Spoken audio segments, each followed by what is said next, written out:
टुकड़ा है, हिस्सा है। मानो भगवान श्री कृष्ण ने गोवर्धन उठाकर समाज को यह मैसेज देना चाहा कि आप भी प्रकृति का संरक्षण करो, आप प्रकृति को तबाह और बर्बाद ना होने दो। आज रंग भरी एकादशी है। कौन सी एकादशी है? क्या मतलब हुआ इसका? आज की एकादशी में आपके जीवन में सदा खुशियों के रंग भरे रहें, परिवार में आनंद के रंग भरे रहें, भक्त के भीतर भक्ति के रंग भरे रहें, अज्ञानी के भीतर ज्ञान का रंग भरे। तो ये प्रेम का, भक्ति का रंग भरने का उत्सव है आज रंग भरी एकादशी। आज के दिन भगवान जी को रंग लगाकर भगवान जी के संग होली खेलने की परंपरा है। आज भगवान के संग होली खेलिए, भक्तों के संग होली खेलिए, माँ बाप के साथ होली खेलिए, बच्चों के साथ होली खेलिए। आज होली खेलना चाहिए। होली आज भी है और अभी होली का जब दहन होगा उसके बाद तो होली होगी, पर आज भी होली मनाना चाहिए, अर्थात रंग भगवान जी को लगाना चाहिए। रंग भरी एकादशी आज है। आज के दिन किया गया कोई भी शुभ कार्य खुशियों के रंग भरने वाला है। आपके जीवन में सब प्रकार के रंग हों। हमारे जीवन में हमारी जिंदगी कैसी हो? रंगों से भरी। रंग कितने तरह के होते हैं? कौन कौन रंग होते हैं? देखो, कई बार लोग नहीं कहते तुम्हारे तो चेहरे का रंग ही उतर गया, उड़ गया। चेहरे का क्या उड़ गया? अब बताओ चेहरे का कौन सा रंग उड़ता है? लेकिन आदमी परेशान हो जाए तो उसे भी रंग कहा जाता है। आपके चेहरे का रंग उड़ गया मतलब आप परेशान दिख रहे हैं, आप उदास दिख रहे हैं। क्या बात है ना? ऐसा हम सब व्यवहार में बातें करते हैं। चेहरे का रंग उड़ जाना मतलब सामने वाला परेशान है, उदास है। तो आपके जीवन के रंग कभी ना उड़े हैं। सदा आपका जीवन रंगों से भरा, रंगीन रहे। आपकी जिंदगी रंगीन रहे। इसलिए हमारे भगवान ने अनेक तरह के पुष्प बनाए हैं। हर पुष्प का रंग अलग अलग है। ये देखो, ये दोनों पुष्प भगवान ने बनाए हैं और दोनों का रंग भगवान ने अलग अलग बनाया। यदि एक ही रंग होता संसार में तो ये दुनिया कैसी होती? इसलिए भगवान ने दुनिया को रंगीन बनाया है, रंगों से भरा है। आकाश में भी कई बारिश के बाद जब इंद्रधनुष बनता है तो वह भी रंगीन होता है। आपका जीवन तब आनंद से भरा होगा, आप तब प्रसन्न होंगे जब आपके जीवन में खुशियों के रंग। रंग कौन कौन से? रंग का तात्पर्य यहां है कि आपके जीवन में प्रेम का रंग हो। ए लाला बैठ जाओ, कथा चल रही है ना, तब शोर नहीं करते। बैठ जाओ, बैठो, चुपचाप बैठो, सुनो।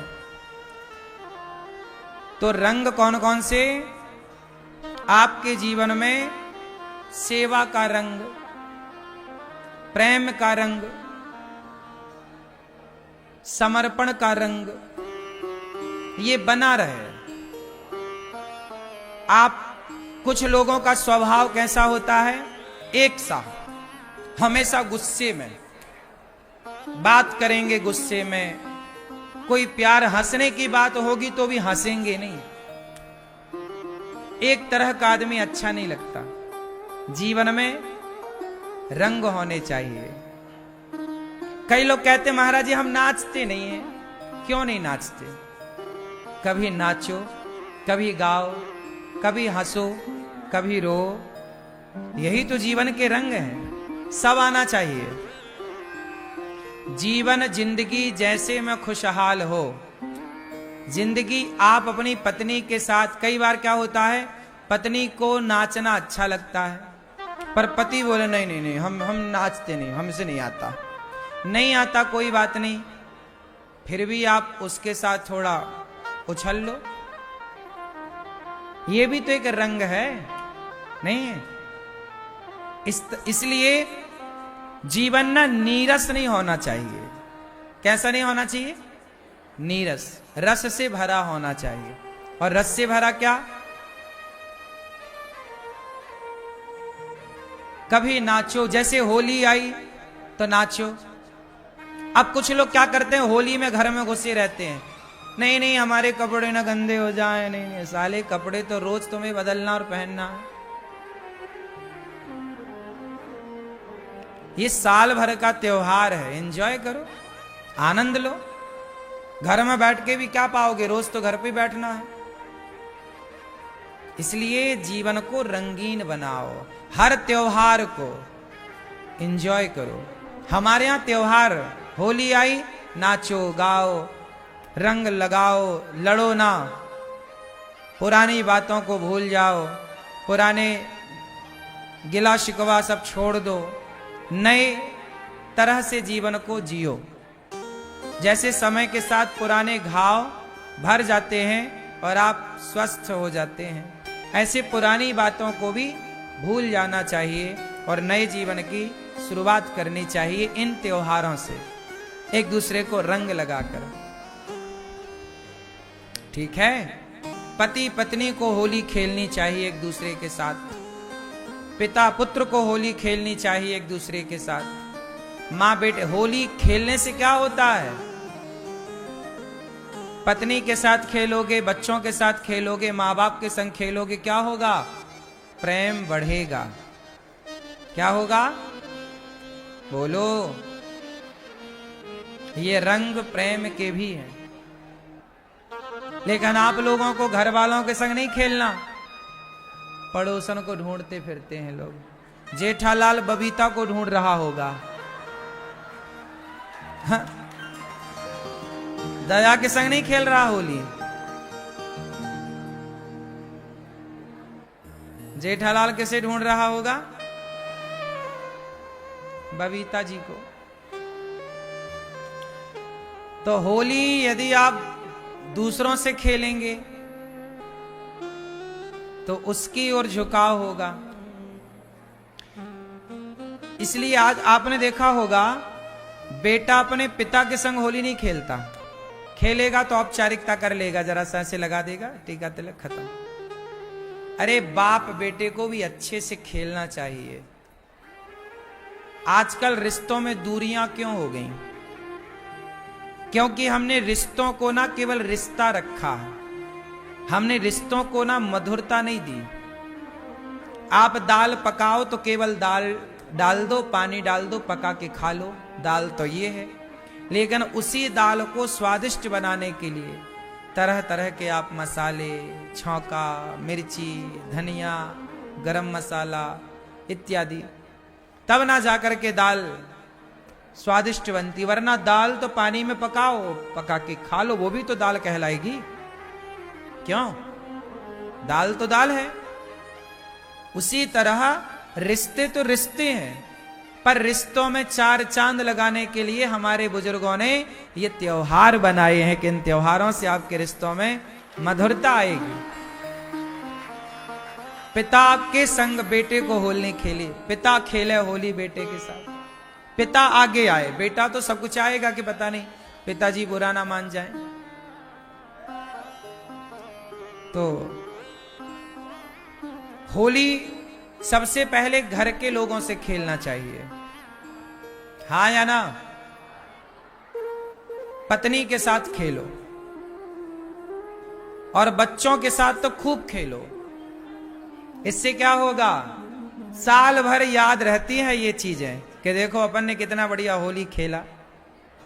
त्योहार जो होते हैं एक दिन के लिए आते हैं, पर उन एक दिन के त्योहार को साल भर याद रखा जाता है। सही है कि गलत है? इसलिए उन्हें इतने अच्छे से मनाना चाहिए, इतने अच्छे से उन्हें। बैठने दो ना मैया को, बैठने, मैया बैठ जाओ, वहां बैठो, बैठो, बैठ जाओ, शांति से बैठ जाओ, मैया बैठो। सब यहां आ जाएंगे ऊपर तो कथा कैसे होगी? हाँ रख दो, नहीं यहीं से रख दो, बैठो, सुनो कथा। तो हम सबको उत्सव त्योहार ऐसे मनाना चाहिए कि जो एक दिन का त्योहार है, इतने भरपूर तरीके से आनंद ले लो उस एक दिन का कि एक साल तक हम याद करते रहें उस त्योहार को। बात समझ में आई? एक साल तक। इसलिए हर त्योहार, चाहे वो होली आए या दीपावली आए, दीपावली को भी इतने अच्छे से मनाओ कि वो साल भर याद रहे। क्योंकि ये त्योहार ऐसे मना लेना चाहिए, इतने भरपूर आनंद के साथ मना लेने चाहिए कि कई लोगों के जीवन में ये त्योहार दोबारा नहीं आते। जैसे आपकी दादी है, आपके दादाजी हैं, आपकी नानी हैं और आपके नाना जी हैं। यदि वो हैं दादी दादा, नानी नाना, माता पिता, तो जरूरी नहीं है कि अगला भी होली का त्योहार उनके साथ हम मनाएं। जरूरी है? कोई गारंटी ले सकता है इस बात की? इसलिए ये त्योहार ऐसे मनाओ कि इस त्योहार को ऐसे मनाओ कि बस यही है, इसके बाद अब कुछ नहीं है। इसी को डूब के मनाओ, 100% अपने आप को डुबाओ, क्योंकि कल हो ना हो अगली होली, अगली दीपावली आएगी, त्योहार तो आएंगे, पर उस त्योहार में पता नहीं कौन रहे और कौन ना रहे। इसलिए खूब आनंद लेना चाहिए, सब कुछ आना नहीं चाहिए। और कोई भी त्योहार हो अपने परिवार के साथ अच्छे से मनाओ। सही है? कृष्ण जन्माष्टमी आए तो परिवार के साथ मंदिर में तैयारी करो, भगवान का भोग बनाओ, पूजा करो, साथ में सब लोग, और पूरा परिवार होली खेलकर एक फोटो ले लो, सेल्फी ले लो। याद रहती है कि हाँ ये हमारे पिछले साल की होली थी, ये हमारे, क्योंकि साल ऐसे निकल जाते हैं चुटकियों में, पर यादों के रूप में तस्वीर रह जाती है कि देखो ये तस्वीर, हमने ये पिछले साल की होली थी, ये उसके पहले की थी। जो फोटो हमने आज के 5 साल पहले खिंचवाई थी, उस फोटो पे हमारे साथ जितने दोस्त थे या जितने लोग थे, आज की तस्वीर में उतने लोग नहीं हैं। वो चेहरे कुछ बदल गए, उनमें से कुछ अलग हो गए। तो ये जिंदगी है ना, परिवर्तन है। जो आज हमारे साथ हैं, हमारे दोस्त, हमारे अपने, उन्हीं में से कोई कामकाज के लिए परदेश चला जाता है, कोई कहीं चला जाता है। जरूरी नहीं है कि देखो आप आज एक साथ हम सब बैठे हैं ना यहां, रंग भरी एकादशी तो अगले वर्ष भी आएगी 5 तारीख को, लेकिन अगली एकादशी में आप जितने लोग आज यहां हैं, आप सब यहां, पता नहीं आज के दिन आप अपने काम काज के लिए कहां हो सकता है अगले वर्ष आप वृंदावन ना आए, क्योंकि आप सोचेंगे पिछले वर्ष तो गए थे। तो व्यक्ति का विचार कब बदल जाए, वो व्यक्ति उस समय कहां रहे। इसलिए कहता हूं कि अच्छे पल जो हैं उसे गवाया ना करो, अच्छे पलों को यादगार बनाया करो। हर क्षण ऐसे जियो कि ये अंतिम क्षण है, हर क्षण को ऐसे जियो कि ये अंतिम क्षण है, इसके बाद ये क्षण मिलने वाला। और बात सही भी है, जो टाइम चला गया वो टाइम कभी लौट कर नहीं आता। आज 2025 की मार्च की 10 तारीख है, 10 ही है। अब ये 10 तारीख 10 मार्च 2025, क्या ये 100 साल बाद भी लौटेगी तिथि? 1,00,000 साल बाद भी लौटेगी? समय जो बीत गया वो कभी नहीं लौटता। इसलिए प्रत्येक क्षण को ऐसे जिया करो जैसे ये आखिरी क्षण है। और ये बात सही भी है कि नहीं? हर क्षण हमारे लिए नया है, हर पल हमारे लिए नया है। तो तीज त्योहार बिंदास मनाया करो, हंसी खुशी से मनाया करो। कोई रूठा है तो आप आगे बढ़ो, रूठे को आप मनाओ। ये उम्मीद मत करो कि वो आपको मनाए, नहीं, वो आपको क्यों मनाए? आप बड़े बन जाओ ना, आप शुरुआत कर दो। अच्छाई की पहल आप भी तो कर सकते हैं। सॉरी बोलने की पहल मैं भी तो कर सकता हूं। मैं आपसे उम्मीद क्यों करूं कि आप सॉरी कहें? मैं कर लूं ना। जो उम्मीदें हम दूसरों से करते हैं, यदि वो उम्मीद हम दूसरों से ना करके स्वयं पहल कर लें तो रिश्ते कभी बिगड़े ही नहीं। इतनी सी समझदारी। हम क्या उम्मीद करते हैं? पति पत्नी में लड़ाई होती है, बाप बेटे में लड़ाई होती है, रिश्तों में लड़ाई होती है। उनको लगता हम गलत छोड़ी हैं, हमने गलती नहीं की, आपने की, आप सॉरी बोलो, आप झुको। इस चक्कर में आपके 5 दिन, 10 दिन, 20 दिन, महीना, साल गुजर जाते हैं। आप बात नहीं करते, एक दूसरे को आप देखते नहीं हैं, सामने आ जाने पे नजरें झुका लेते हैं। आप क्या उम्मीद करते हैं? वो आए पहले, वो सॉरी कहे पहले।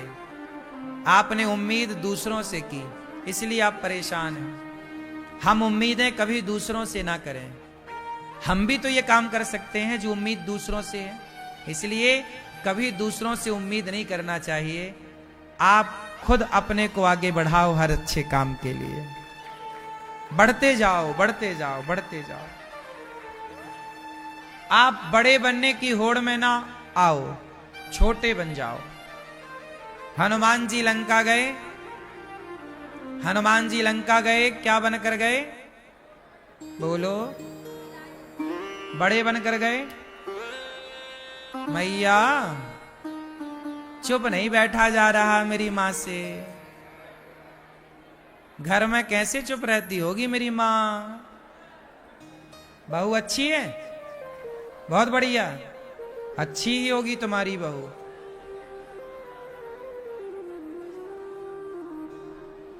तो जीवन में हम छोटे हनुमान जी लंका गए, क्या बनकर गए? अति लघु रूप पवन सुत लीन्हा। क्या बने हनुमान जी? हनुमान जी कैसे हैं? बड़े हैं। हनुमान जी कैसे हैं? बहुत बड़े। पर बड़े हनुमान जी जब काम करने चल रहे हैं तो छोटे बनकर जा रहे हैं। बड़ा कौन है? जो छोटा हो सकता है वही बड़ा हो सकता है। जो छोटा नहीं हो सकता वो बड़ा कभी नहीं हो सकता। एक बार ब्रह्मा जी ने बबूल के पेड़ से कहा, ए बबूल, तुझे फलों से भर दूं मैं? तो बबूल ने कहा, ब्रह्मा जी आप भर तो दो, लेकिन मैंने सुना है कि फल आते ही जरा झुकना पड़ता है। सुनो ब्रह्मा जी, कुछ भी हो आप फल लगाओ हम में, पर अपन झुकेगा नहीं साला। अपन झुकेगा नहीं। बोलो, अपन झुकेगा नहीं साला। और जब बबूल ने कहा कि अपन झुकेगा नहीं, तो फिर ब्रह्मा जी ने कहा कि जब झुकेगा नहीं तो फिर तुझे हम फलों से नहीं भर सकते, फिर तुझे हम कांटों से भरेंगे। तो बबूल बोला चलेगा पर झुकेगा नहीं साला। बबूल ने कांटे ले लिए पर झुका नहीं, क्योंकि फलदार वृक्ष को तो झुकना, कौन सा वृक्ष ऐसा है जो फल से भरा हो और झुके ना। डालियां उसकी, आम की डालियां इतनी झुकती हैं कि कई बार तो बेचारी टूट जाती हैं। सही है। तो जो झुकता है वो गुणों से, अच्छाई से, फलों से भरा हुआ होता है। जो नहीं झुकता वो कांटों से भरा है। इसलिए बबूल को क्या मिले? बड़े बड़े, क्यों? क्योंकि झुकता नहीं। इसलिए आप उम्मीद करते हो कि वो झुके, मैं कहता हूं उससे उम्मीद क्यों? तुम भी तो इंसान हो, तुम शुरुआत करो अच्छे काम की, तुम झुको और झुक करके बड़े बन जाओ, क्योंकि फलदार वृक्ष ही झुकता है। जो नहीं झुक रहा है वो बबूल है, जो झुक रहा है वो आम है। आम झुकता है इसलिए उसकी लकड़ियों का हवन में भी प्रयोग होता है, उसी की लकड़ी का, उसी के पत्तों का वंदनवार बनाया जाता है। बोलो हाँ कि ना? दुनिया में केवल आम ऐसा है। आम को फलों का क्या बोला जाता है? फलों का प्रश्न खड़ा हुआ। फलों का राजा आम क्यों है? एप्पल क्यों नहीं? सेब क्यों नहीं? अंगूर क्यों नहीं? पपीता क्यों नहीं? बताओ, आम को फलों का राजा क्यों कहा जाता? क्या विशेषता? बोलो। है मिठास? आम से भी ज्यादा मीठे फल बाजार में मिलते हैं। ये बात सही है कि गलत है? आम से भी मीठे मीठे फल बाजार में हैं, बहुत सारे हैं। माला, तुम बहू को उसी की माला पहनाती हो? देख रहे हो विनोद, मैया का विनोद। हाँ? आम को फलों का राजा क्यों कहा जाता है? क्योंकि एक आम ही ऐसा है जिसको खाने का तरीका अलग है। किसी फल को खाकर यदि आप बाहर कर दें तो फिर से उसे खा नहीं सकते। खा सकते हैं? आप केला को खाओ और चबा के जरा नीचे करो फिर खा लो, नहीं, केला के साथ ऐसा नहीं होता। पपीता को आप खाओ, चबा के फिर बाहर करो फिर खा जाओ, ऐसा नहीं होता। लेकिन आम की गुठली को आदमी 10, 15, 20 बार अंदर बाहर करता रहता है। खाएगा फिर बाहर करेगा, फिर उसी तरह से फिर चूसेगा, फिर बाहर, फिर बाहर, फिर बाहर। हाँ। बोलो हाँ, सही है।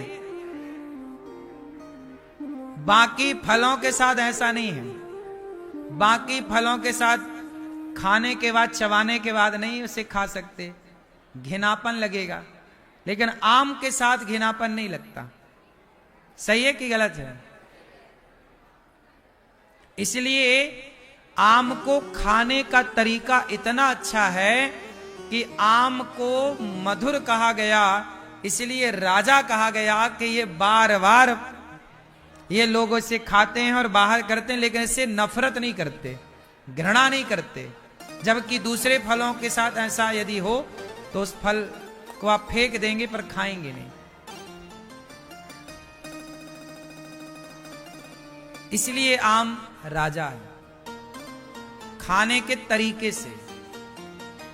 बोलो हाँ कि ना? दूसरा कारण भी है कि आम का जीवन जो है आम की लकड़ियों से ही हवन यज्ञ होता। कोई भी यज्ञ होगा धरती में, उस यज्ञ में आम की लकड़ी लगेगी ही लगेगी, बिना आम की लकड़ी के वो नहीं। कोई भी घर नया बनेगा, पूजा होगी, उसमें बंधनवार आम के पत्तों का ही होगा। और भी पत्ते प्रयोग हो सकते हैं अशोक इत्यादि के, पर आम होना आवश्यक है। आम बहुत अच्छा है, फलों से भरा है, झुकता है ना, वो बहुत झुकता है। इसलिए जो झुकता है तो भगवान ने उसे स्वीकार किया, राजा बना दिया। जो नहीं झुका वो बबूल, कांटे से भरा बबूल की लकड़ी हवन में नहीं लगती। बबूल केवल दर्द देता है, चुभ जाए तो आह निकाल देता है, और आम मिल जाए तो वाह निकालता। वाह क्या बात है, क्या मजा आया। आम खाने के बाद क्या निकलती है? वाह। और कांटा लग जाए बबूल का तो क्या निकलती है? आह। इसलिए आपको यह डिसाइड करना है कि ना झुककर कांटा से भरना है या झुककर फल से भरना है। इसलिए उम्मीद अपेक्षाएं दूसरों से नहीं, स्वयं से हम पहल शुरू करें अच्छे काम की। किस किस को बात समझ में आई? क्या समझ में आया? कि सॉरी पत्नी से ना बुलवाओ, सॉरी पति से ना बुलवाओ, सॉरी की पहल आप करो। आप अपनी तरफ से शुरुआत करो, रिश्तों को निभाने की पहल आप करो। ठीक है, आप समझ गए होंगे मेरा कहना, मेरा भाव। आज भगवान ने यमुना के तट पर नंद बाबा को वरुण देवता ले गए, भगवान ले आए वृंदावन। ब्रजवासियों को भगवान ने वैकुंठ का दर्शन कराया। सब करते हुए कहा ब्रजवासियों ने कि प्रभु आपका वृंदावन तो वैकुंठ से कम नहीं है, हमें वृंदावन चाहिए। पुनः वृंदावन की वापसी हुई।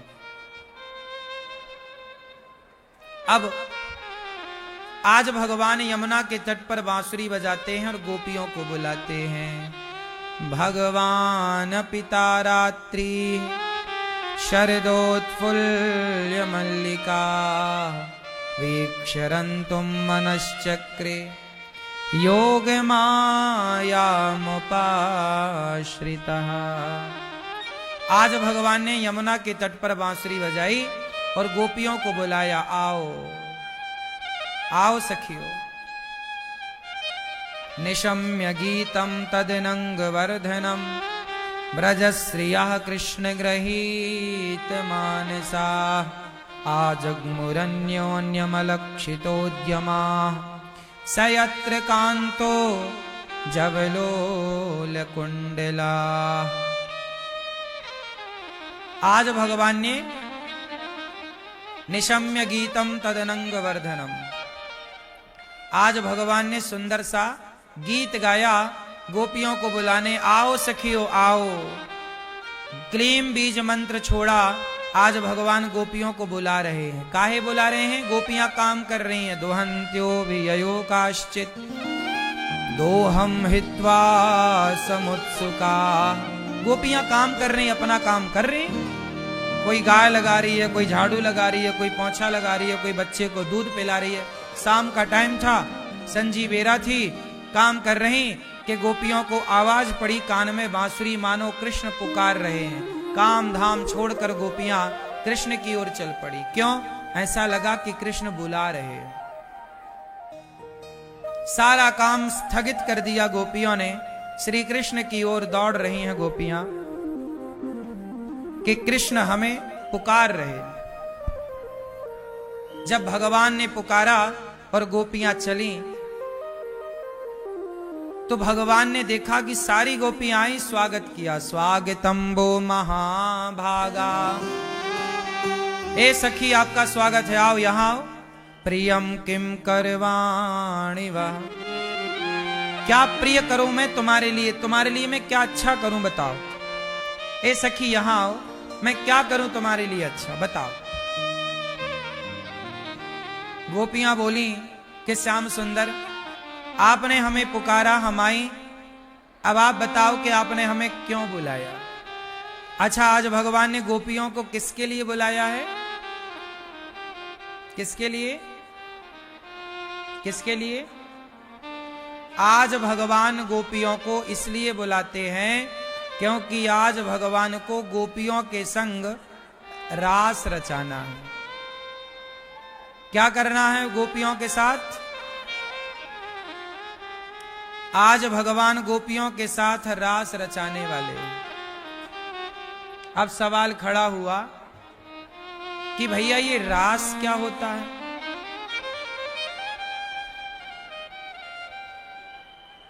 मैया, ओ मेरी मां, कहां चली? रास रचाने? ये रास क्या होता? भगवान कृष्ण क्या रचा रहे हैं कृष्ण गोपियों के साथ? जोर से, ये रास क्या होता है? ये टोपी वाले भैया बताएंगे, लाल पीली टोपी वाले, ये बगल वाले। हाँ, ये रास का मतलब क्या होता भैया? क्या है ये रास? हाँ मैया, रास किसे कहते हैं आप बताओ? टोपी वाले भैया, बैठे बैठे, खड़े नहीं। रास किसे कहते हैं? भगवान गोपियों को बुला रहे हैं रास रचाने के लिए। ये रास क्या है? ये जो वृंदावन में आज होली का त्योहार मनाया जा रहा है, जो आज लाखों लोग वृंदावन आए और आनंद ले रहे हैं होली का, यही भगवान की रास लीला है, जहां जीवात्मा सब भूल जाता है और भगवान के रंग में रंग जाता है। यही है रास, अपने को भुला देना, अपने को भूल जाना। और आप यहां होली में आए, ऐसे डूबे, आप अपने को भूल गए, सब भूल गए और थोड़ी देर के लिए वृंदावन में भगवान में खो गए। जहां व्यक्ति अपने को भुलाकर केवल भगवान को याद रखे, वही मिलन को जीवात्मा मतलब हम जब भगवान से मिलते हैं तो भक्त और भक्त, जैसे गंगा जब यमुना से मिलती हैं तो क्या कहते हैं? बोलो।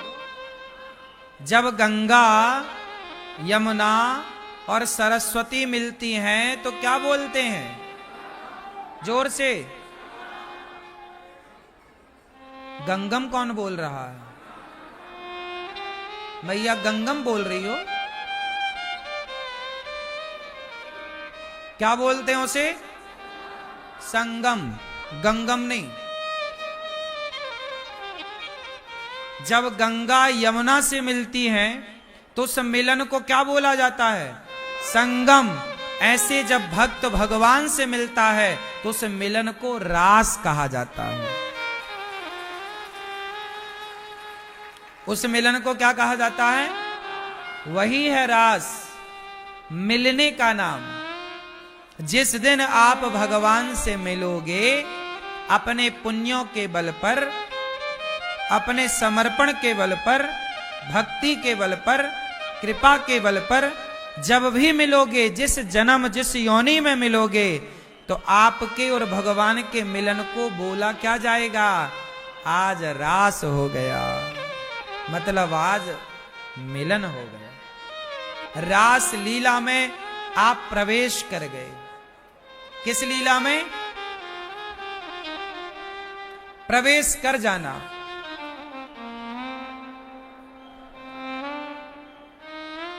जैसे विधानसभा परिषद में सब थोड़ी प्रवेश कर सकते हैं। बोलो।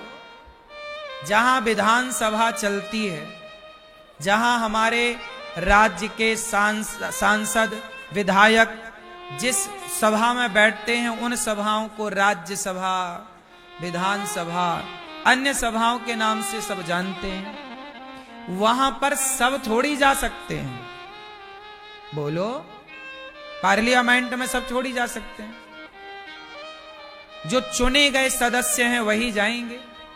उसी तरह भगवान के रास में सब प्रवेश नहीं कर सकते। जो प्रवेश नहीं कर सकते वो इस धरती पे आते हैं और प्रवेश पाने के लिए पुण्य करते हैं। उसी पुण्य का नाम है भक्ति, प्रेम, तपस्या, त्याग। आप सब जो कर रहे हैं, अच्छा ये बताओ, आप लोग भी थोड़ा थोड़ा नाम जप करते हो, आप लोग भी थोड़ा थोड़ा भगवान का ध्यान करते हो, थोड़ा थोड़ा पुण्य करते हो, थोड़ा थोड़ा दान करते हो, थोड़ा थोड़ा तीर्थ यात्रा करते हो।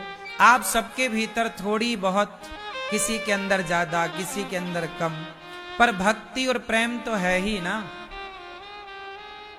सबके अंदर प्रेम है, भक्ति है। अपने अपने तरीके से सब भगवान को रिझा भी रहे। कोई सत्यनारायण भगवान की कथा करवा रहा है, कोई भागवत सुन रहा है, कोई सुंदर कांड करवा रहा है, कोई कीर्तन करवा रहा है, कोई भगवान के लिए रो रहा है, कोई भगवान के लिए परिक्रमा लगा रहा है। सब कर ही रहे हैं। ये सारा पुण्य क्या होगा? आपने पुण्य करना कब से स्टार्ट कर दिया मैया? सवाल आपसे, आपने पुण्य करना कब से स्टार्ट किया? बोलो। आपने पुण्य करना 5 साल की उम्र से शुरू किया कि 10 साल की उम्र से शुरू किया कि 15 साल की उम्र से शुरू किया कि 20 साल की उम्र से कि 25 साल की? हैं?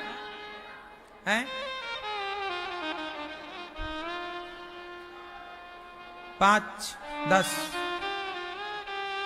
5 साल तक का बच्चा तो जानता ही नहीं है कि पुण्य क्या है, पाप क्या है। 10 साल का बच्चा भी नहीं जानता कि पाप क्या है, पुण्य क्या है। थोड़ा बहुत जान भी रहा होगा तो थोड़ा ही जान रहा होगा। 15 साल तक भी ये समझ नहीं होती कि पाप क्या है और पुण्य। थोड़ी सी समझ शायद 15 साल में आ जाए, लेकिन ये पाप क्या है, पुण्य क्या है, ये समझ आती कब है? बताओ, पाप क्या है, पुण्य क्या है, ये समझ कब आती है? जब आप अच्छे सत्संगी हो जाएं। यदि आप अच्छे सत्संगी बचपन में हो गए तो ये ज्ञान बचपन में हो जाएगा। बुढ़ापे में आपने सत्संग किया तो बुढ़ापे में ये ज्ञान होगा कि भाई पाप क्या, पुण्य क्या, वरना अभी तक तो जो कर रहे थे चल रहा था सब। अब सोचिए कि पाप पुण्य का ज्ञान ही हमें 10-20 साल बाद मिला, तो अभी तक हमने पुण्य किए कितने होंगे? ये सारे पुण्य हमारे जुड़ते हैं और जुड़ करके भगवान के पास जाते हैं चेक होने।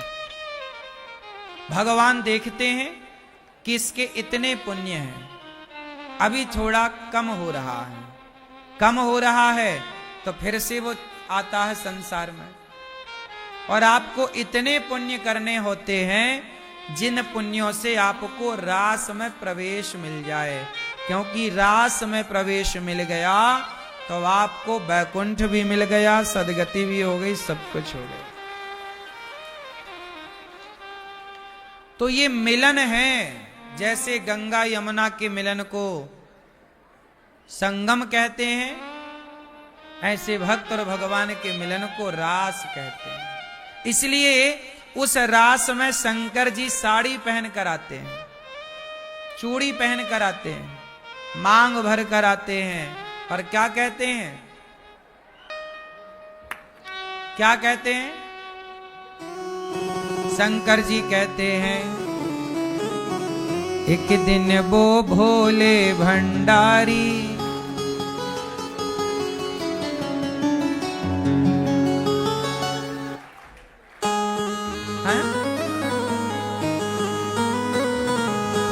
एक दिन वो भोले भंडारी बन करके ब्रज नारी वृंदावन आ गए, वृंदावन आ गए।